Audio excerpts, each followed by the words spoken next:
مسکی داریم کسانی را که اونا برای چک و بررسی وقت وقت برای کلاب ها میرن و اونا را چک و بررسی میکنن و میبینن از هر لحاظ باید اونا اگر کمبودیایی در اونجا باشه برای اونا توصیه میشه تا کمبودیای خود اونا پورا بکنن و اگر در زمینه کدام نقص و نواقص در اونجا وجود داشته باشه اگر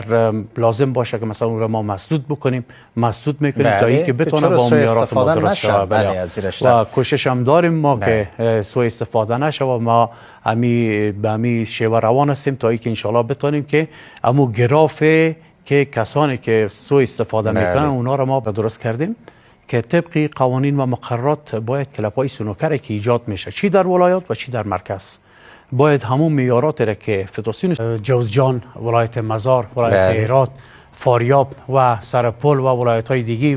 کشور ما میبینیم که روز به روز کلپای میاری با مو سطح میاری که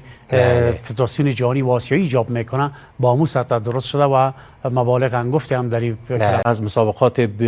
داخل سالون کشور ویتنام داریم و همونطور دستاوردهای زیاده هست که ما اگر بر شما نام میگیرم شاید که وقت برنامه شما گنجایش نداشته باشه. درست کردیم در شهر کابل و تمام بازیکنایی که در این مسابقات شرکت کردن و کوالیفای شدن ما اینا را زیر آموزش گرفتیم و همیشه آموزش میدیدن و اینا را ما همون تجربیاتی که مثلا مربیای ما داشتن مثلا خود استاد صالح یا اسمره اساس و یا نادر روحانی از تجربیات از اینا استفاده کردیم مثلا تمرینات خود همیشه مس نمیکردن بچه‌ها ما همیشه در تمرین بودن و همین تمرینات پی در پیشون بود یا روزانه‌شون بود که توانستن